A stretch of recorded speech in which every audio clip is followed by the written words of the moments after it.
72-year-old James, Jimmy. Walsh pushed his mop bucket down the hallway of Fort Campbell Army Base in Kentucky, his back bent from decades of hard labor and harder memories. His hands, gnarled and spotted with age, gripped the mop handle as he cleaned the floors of the barracks that housed the 101st Airborne Division. To the young soldiers who passed him, he was nobody. Just the old man who cleaned their toilets, emptied their trash, and made sure their common areas didn't smell like a locker room. They called him Pops when they acknowledged him at all. Most days they didn't. Jimmy was used to being invisible. He'd been cleaning this base for 15 years, ever since his wife Margaret died, and he needed something to fill the empty days. The job didn't pay much, but it was enough for his small trailer at the edge of town, his medications, and his weekly visit to the cemetery where Margaret rested. "Hey, old man," a voice called out behind him, "you missed a spot." Jimmy turned slowly. 3 soldiers in their early 20s stood there, fresh from morning PT, still in their sweaty workout gear. The one who'd spoken was pointing at a scuff mark on the floor, smirking. "Yes, sir, I'll get that." "I'm not a sir, Pops. I actually work for a living," the soldier said, echoing the old military joke. His name tape read Parker. "My apologies. I'll clean that right away."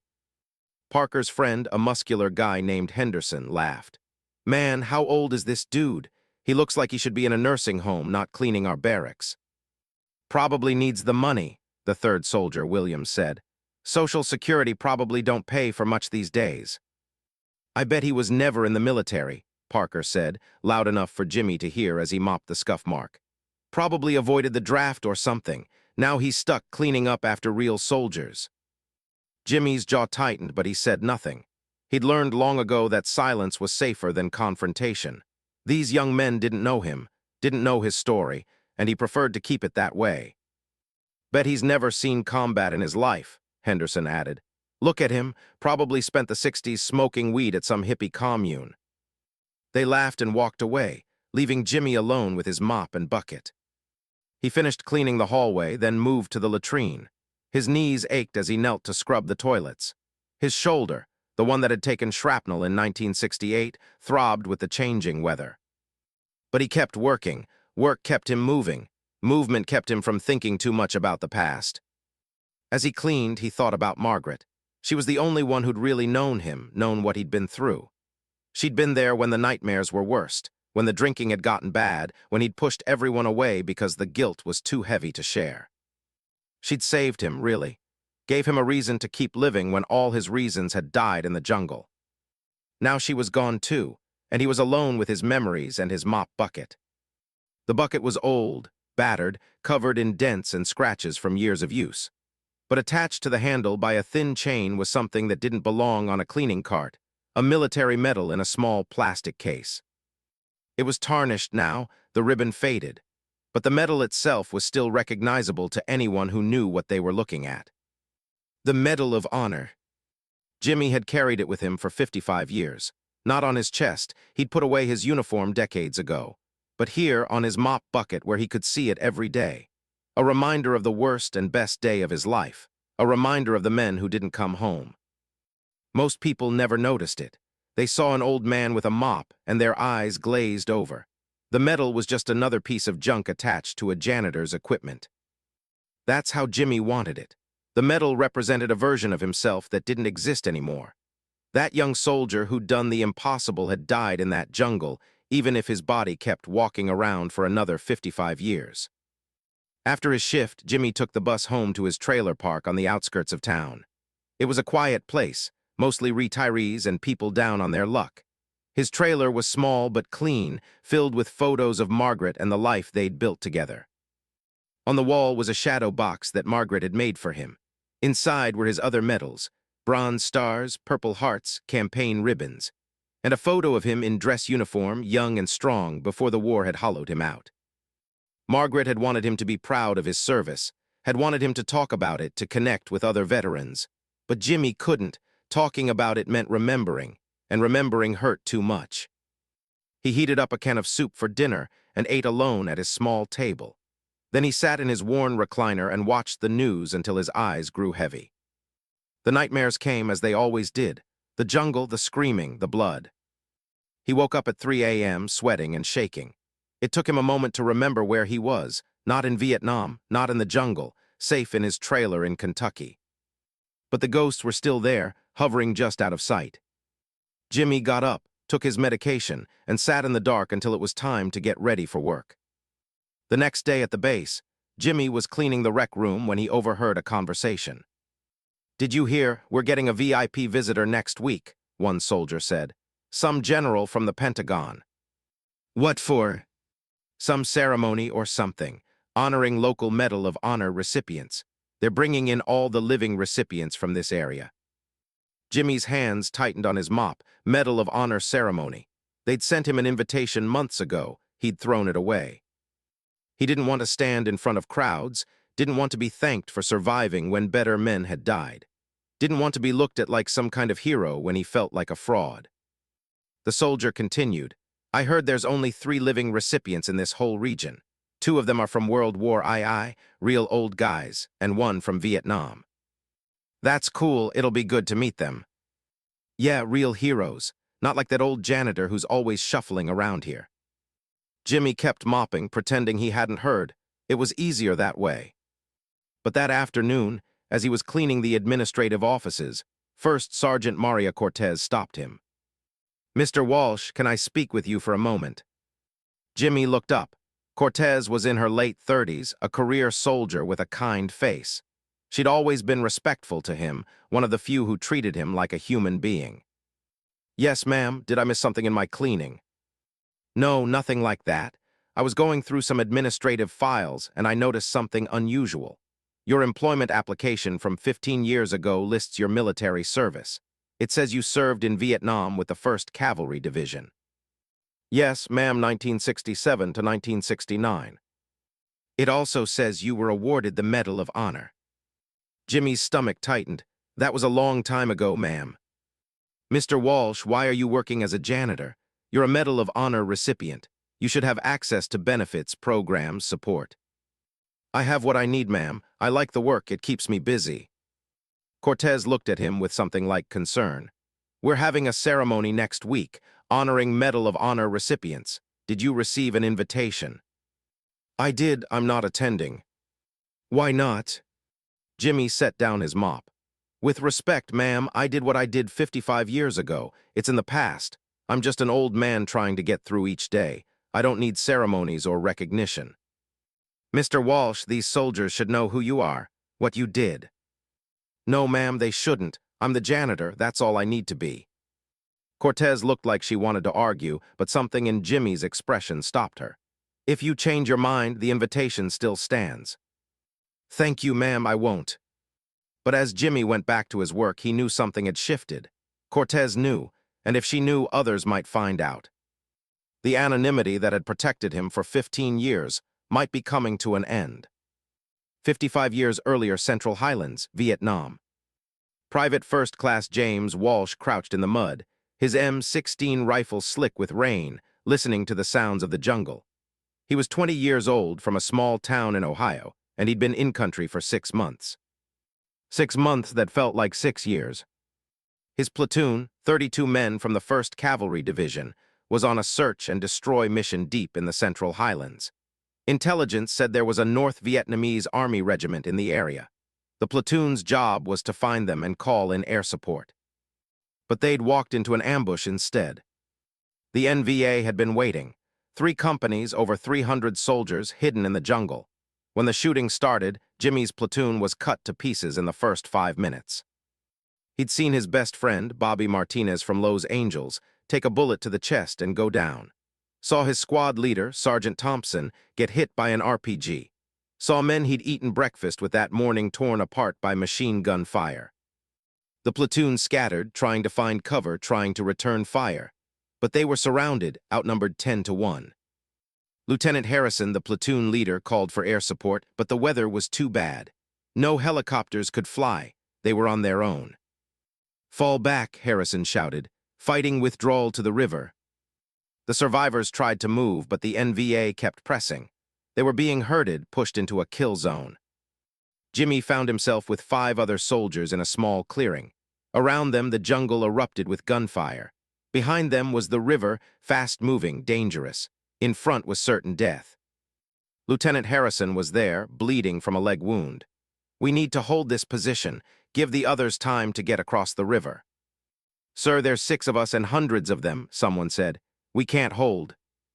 "We don't have a choice. If we run, they'll slaughter everyone at the river crossing. We hold here for as long as we can." Jimmy looked at the lieutenant, a man of 23 who looked 50, and understood what he was really saying. They were going to die here, but they'd die buying time for the others. "I'll stay," Jimmy heard himself say. The others nodded too. They set up behind fallen trees and rocks, creating a defensive position. They had maybe 200 rounds of ammunition each, against hundreds of enemy soldiers. The NVA came in waves. Jimmy fired until his rifle was hot to the touch. Fired until his ears were ringing. Fired until he couldn't tell if he was screaming or if that was someone else. One by one, his fellow soldiers fell. Martinez, different Martinez, not Bobby, took a bullet to the head, gone instantly. Corporal Jenkins was hit in the stomach. Jimmy tried to help him, but there was too much blood. Private Wilson, just 18 years old, was crying for his mother as he died. Lieutenant Harrison was hit twice more, but kept firing until he couldn't lift his rifle.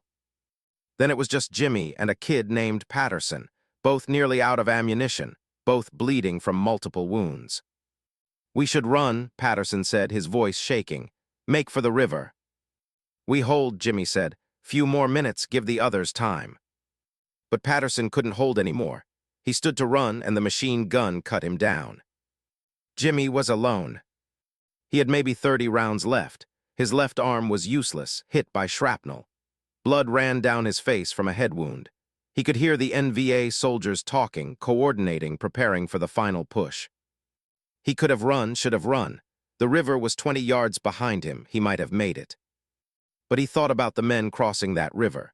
His platoon brothers retreating under fire, trying to get to safety. If the NVA overran this position now, they'd hit the river crossing from behind. Everyone would die. So Jimmy stayed. He fired his last 30 rounds in controlled bursts, making each shot count. When his rifle ran dry, he picked up Patterson's, fired that dry too. Then he grabbed a hand grenade, waited for the NVA to rush his position, and threw it. The explosion bought him a few more seconds. He found Lieutenant Harrison's rifle, still had half a magazine, kept firing. The NVA soldiers were shouting now, angry, confused. How was one wounded American still fighting? Why wouldn't he die? Jimmy didn't know why he wouldn't die. He just knew he couldn't stop. Not yet. Not while his brothers were still crossing that river. He grabbed another grenade. His last one pulled the pin. The NVA rushed his position from 3 sides. Jimmy threw the grenade into the center group, then picked up a rifle and used it as a club when they got close enough. He was hit again and again. He went down. The world was fading, going dark. But he could hear helicopters now. American helicopters. The weather had cleared. Air support was arriving. He heard explosions as the helicopters fired on the NVA. Heard the enemy soldiers retreating. Heard someone shouting, "We got a live one, medic, we need a medic." Then nothing. Jimmy woke up 3 weeks later in a hospital in Japan. Both legs in casts, left arm in a sling, head wrapped in bandages, but alive. Impossibly, incredibly alive. A doctor told him what had happened. He'd been hit 7 times, should have died from blood loss alone. But a medevac helicopter had found him, barely breathing, and gotten him to a field hospital. "You're the luckiest man I've ever seen," the doctor said. "Or the toughest, maybe both." Later, a colonel came to his bed. "Private Walsh, I need to tell you what happened after you held that position.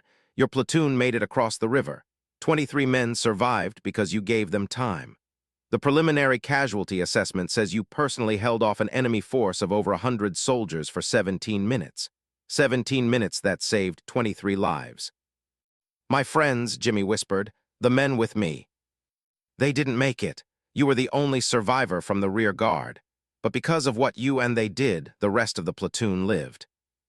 Jimmy closed his eyes. 5 men dead, and he'd lived. It didn't feel like luck, it felt like punishment. "Private Walsh, you're being recommended for the Medal of Honor. What you did was beyond extraordinary. It was heroic in the truest sense." Jimmy didn't feel like a hero. He felt like a man who'd failed to save his friends. But 6 months later, after recovery and medical discharge, he stood in the White House and received the Medal of Honor from the president. His parents were there, crying with pride. The platoon survivors were there, thanking him, calling him a hero. But all Jimmy could see were the faces of the men who died beside him. Martinez, Jenkins, Wilson, Lieutenant Harrison, Patterson. The medal was supposed to honor their sacrifice, but to Jimmy, it felt like a weight around his neck, a reminder that he'd lived when they hadn't. He wore the uniform that day and never wore it again. Present day, Jimmy was emptying trash cans in the main barracks when he heard shouting from down the hall. "Hey, Pops, get over here." It was Parker, the soldier who'd mocked him earlier in the week. He was with Henderson and Williams again, standing near Jimmy's mop bucket. Jimmy's heart sank. He'd left his bucket unattended for just a few minutes while he took out the trash. "You see this?" Parker was holding something up, the Medal of Honor case. Jimmy walked over quickly. "That's mine, please give it back." "This is yours, this medal." Parker was examining it through the plastic case. "Where'd you get this, Pops? Steal it from somewhere." "I didn't steal it, it's mine, please." Henderson took the case from Parker. "This is the Medal of Honor, man, the highest military decoration. You can't just buy this at a surplus store." "I know what it is," Jimmy said quietly. "It's mine from Vietnam." The three soldiers looked at each other, then burst out laughing. "You," Parker said, "you won the Medal of Honor. That's the funniest thing I've heard all year." "Old man probably found it at a garage sale," Williams said. "This is stolen valor, Pops. That's a federal crime. You can't go around pretending you earned this." Jimmy felt anger rising in his chest, an emotion he usually kept buried deep. "I'm not pretending. I earned that medal in 1968. Now give it back." "Prove it," Parker said. "Show us your DD-214. Show us any documentation." "I don't carry my military records to work." "Convenient." Parker held the medal up. "I think we should report this, turn this fake medal over to the authorities." "It's not fake." The commotion had drawn a crowd. Other soldiers gathered around, curious about what was happening. One of them, a sergeant named Collins, pushed through. "What's going on here?" Parker explained. "This old janitor has been carrying around a Medal of Honor, claiming he earned it in Vietnam. It's obviously fake, stolen valor." Collins looked at Jimmy. "Sir, is this true? Is this your medal?" "Yes, and it's not fake." "Then you won't mind if we verify it. There's a database of all Medal of Honor recipients. If you really earned this, your name will be in it." Collins pulled out his phone and searched. "What's your full name?" "James Robert Walsh." Collins typed it in. The crowd waited. Jimmy stood there, humiliated, angry, and tired. So tired of hiding, tired of being invisible, tired of being nobody. Collins's face went pale as he read his phone screen. "Oh my God." "What?" Parker asked. "It's real. He's in the database. Private First Class James Robert Walsh, 1st Cavalry Division.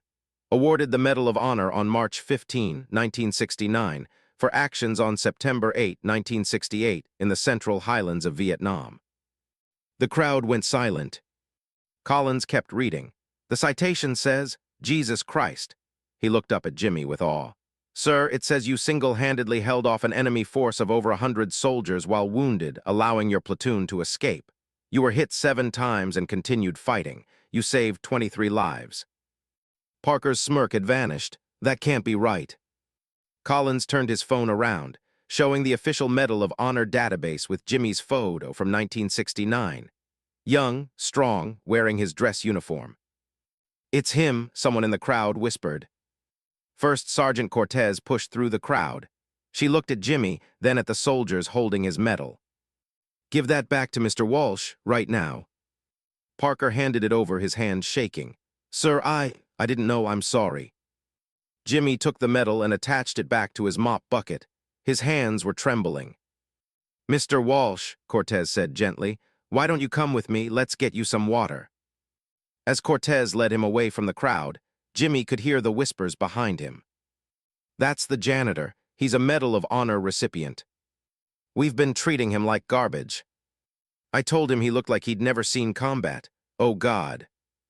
In Cortez's office, Jimmy sat down heavily. She brought him water and waited. "They didn't mean any harm," Jimmy finally said. "They're young, they didn't know." "That's not an excuse for how they've been treating you, how we've all been treating you." "I didn't want anyone to know. That's why I never said anything." "Why not? You're a hero. You should be honored, respected." Jimmy looked at her with tired eyes. "I'm not a hero, ma'am. I'm a man who survived when better men died. I carry that medal because I can't forget them. But I don't wear it because I don't deserve to be celebrated for living when they didn't." "Mr. Walsh, those boys in the hallway, they see an old janitor and they mock him. Fine, I can handle that. But if they knew about the medal, they'd treat me different. They'd call me sir, they'd salute. And I don't want that. I don't want to be put on a pedestal for the worst day of my life." Cortez sat down across from him. "I think you should talk to someone, a therapist, someone who specializes in survivor's guilt." "I've talked to plenty of therapists over the years, ma'am. It doesn't change what happened." "No, but it might help you carry it better." Before Jimmy could respond, there was a knock on the door. A colonel entered, Colonel David Preston, the base commander. "First Sergeant Cortez, Mr. Walsh." He looked at Jimmy. "Sir, I owe you an apology. I've been the commander of this base for 2 years, and I had no idea we had a Medal of Honor recipient working here. That's unacceptable." "It's fine, sir. I preferred the anonymity." "Well, I'm afraid that anonymity is gone. The ceremony next week. You need to attend. We'll be honoring you along with the other 2 recipients from this region." "Sir, with respect, I'd rather not." "I understand, but these soldiers need to see you, need to hear your story. You've been invisible to them, and that's allowed them to treat you with disrespect. Let them see who you really are." Jimmy shook his head. "Who I really am is a 72-year-old man who cleans toilets for a living. The soldier they'll see in that database photo died 55 years ago." Preston pulled up a chair. "Mr. Walsh, may I tell you something? My grandfather fought in World War II, won a Silver Star. After the war, he never talked about it, never went to reunions, never acknowledged his service. He said the same things you're saying now, that he wasn't a hero, that better men had died." "Smart man." "Maybe, but he also died alone, bitter, eaten up by guilt that wasn't his to carry. And I think about all the young soldiers who could have learned from him, who could have been inspired by him. He robbed them of that. And he robbed himself of the healing that comes from being part of something bigger." Jimmy was quiet for a long moment. "What do you want from me, Colonel?" "I want you to attend the ceremony. I want you to let these soldiers see that heroes aren't always young and strong, that they can be tired old men who have been cleaning their barracks for 15 years. I want them to learn what real service looks like." "And if I say no?" "Then you say no. I'm not ordering you, but I'm asking you as one soldier to another to consider it." Jimmy looked down at the Medal of Honor case in his hands. Thought about Margaret, who'd always wanted him to make peace with his past. Thought about the 5 men who'd died beside him, who'd never gotten the chance to grow old. "I'll think about it," he said finally. The next few days were surreal for Jimmy. Word had spread through the base like wildfire. The old janitor was a Medal of Honor recipient. Suddenly, every soldier who passed him in the hallway stopped to salute or shake his hand. Parker, Henderson, and Williams had come to him separately, each offering heartfelt apologies. "Mr. Walsh, I'm so sorry for how I spoke to you," Parker had said, genuine shame in his eyes. "I was disrespectful and ignorant. There's no excuse." Jimmy had accepted their apologies, though part of him missed the simplicity of being invisible. On the day of the ceremony, Jimmy stood in his trailer looking at his reflection in the mirror. He wore the same dress uniform from the shadow box, altered to fit his older, thinner frame. The medals were pinned precisely to his chest, the Medal of Honor at the top. He looked at the young soldier in the photograph on the wall, then at his own weathered reflection. "I'm doing this for you," he said to the young man in the photo, "for all of you." At the base, the ceremony was held in the main auditorium. Over 500 soldiers were in attendance, along with local veterans, community members, and press. The other 2 Medal of Honor recipients were already there, both in their 90s, veterans of World War II. They greeted Jimmy warmly, fellow members of a small fraternity that nobody wanted to join. Colonel Preston gave the opening remarks, talking about valor, sacrifice, and the importance of honoring those who'd served. Then each recipient was called forward to be recognized. When it was Jimmy's turn, Preston read his citation aloud. The full account of what had happened that day in Vietnam. The ambush, the rear guard action, the wounded young soldier who'd held off 100 enemy fighters to save his brothers. The auditorium was silent as Preston read. Private First Class Walsh sustained 7 separate wounds, but refused to abandon his position. He continued to engage the enemy with rifle fire, grenades, and ultimately hand-to-hand combat. His actions allowed 23 members of his platoon to escape and directly resulted in saving their lives. His extraordinary heroism and selfless sacrifice were in keeping with the highest traditions of military service. When Preston finished, the entire auditorium stood and applauded. The ovation lasted 5 minutes. Jimmy walked to the podium, his legs shaking. He'd never been good at public speaking, had avoided it his entire life. But he looked out at all those young faces, soldiers who'd mocked him, ignored him, treated him as invisible, and he knew what he had to say. "Thank you for that kind introduction," he began, his voice rough. "But I need to tell you something. I'm not a hero. I never was." The room shifted uncomfortably. The real heroes are 5 men you've never heard of. Corporal Martinez, Private First Class Jenkins, Private Wilson, Lieutenant Harrison, Private Patterson. They died that day in Vietnam holding that position with me. They're the ones who should be standing here. Jimmy's voice cracked. "I've spent 55 years wondering why I survived when they didn't, why I got to live to come home to have a wife and a life while they're still in that jungle." He looked directly at Parker, Henderson, and Williams, who were sitting in the front row. "You young soldiers see an old man pushing a mop and you make judgments. You see weakness. You see someone who never amounted to anything. And you know what? You're not entirely wrong. I am weak. I am broken. I'm a 72-year-old man who cleans toilets because it's the only job I can handle. The nightmares, the guilt, the memories, they broke me a long time ago.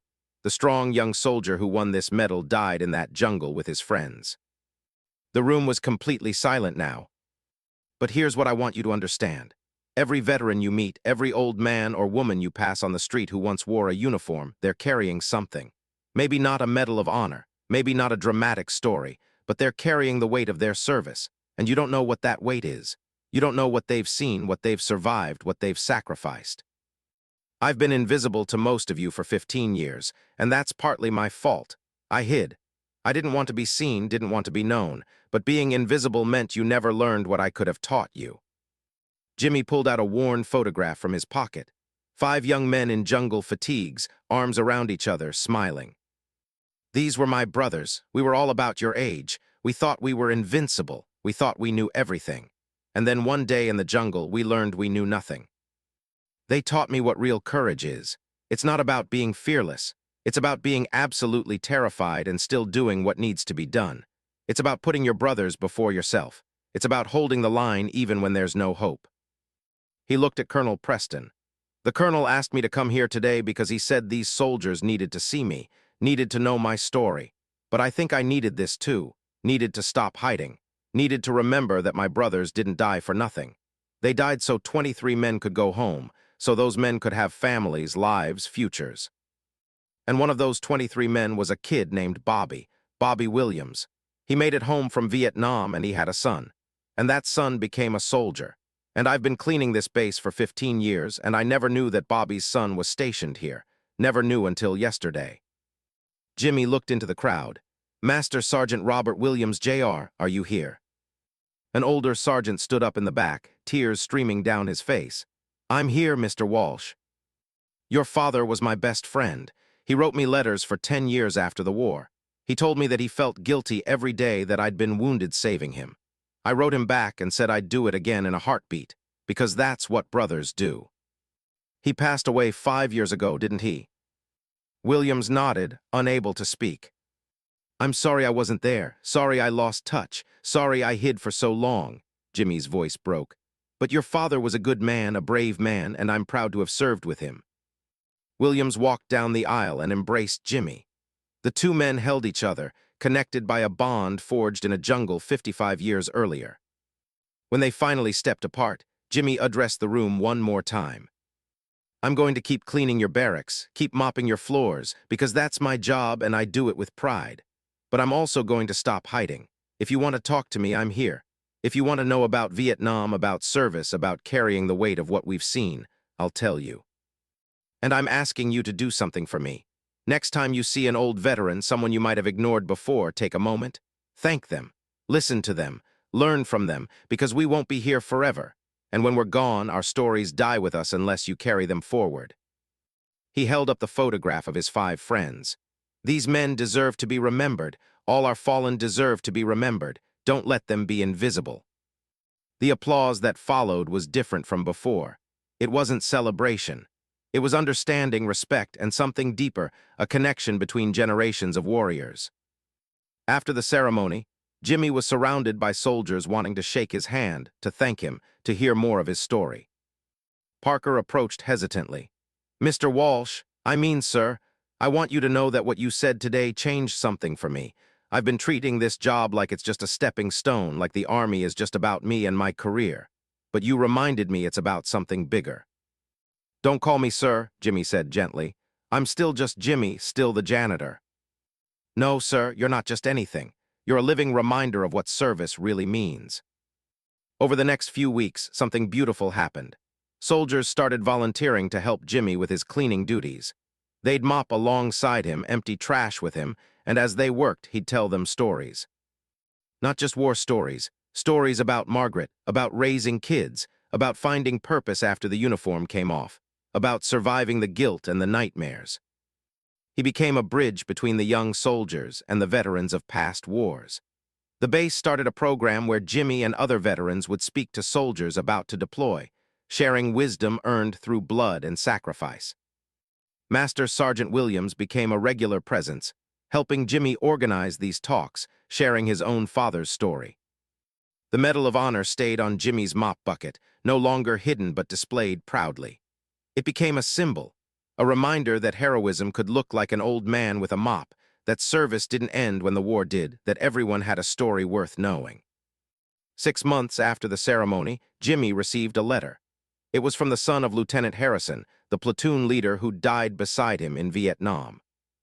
"Mr. Walsh," the letter read, "I've spent my entire life hearing about you from my mother. She told me how you held that position with my father, how you fought beside him until the end. She died last year, but before she passed, she asked me to find you and thank you. She said my father's last words were about giving the others time to escape. You helped him do that. You gave his death meaning. Thank you for fighting beside him. Thank you for remembering him. Thank you for carrying on." Jimmy read the letter 3 times, tears streaming down his weathered face. That evening, he visited Margaret's grave as he did every week. He sat beside her headstone and talked to her, as he always did.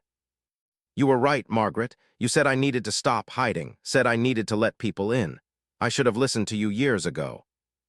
These young soldiers, they see me now, really see me. And in seeing me, they're seeing all of us, all the veterans who came home broken and found ways to keep going. I think I'm doing some good. I think I'm honoring our fallen brothers the right way. I miss you, but I'm okay now. Really okay for the first time in a long time." As the sun set over the cemetery, Jimmy Walsh, Medal of Honor recipient, Vietnam veteran, and janitor, felt something he hadn't felt in 55 years. Peace. He was no longer invisible. He was no longer hiding. He was no longer alone. And the 5 brothers who died beside him in that jungle were finally being remembered, honored, and celebrated through his voice.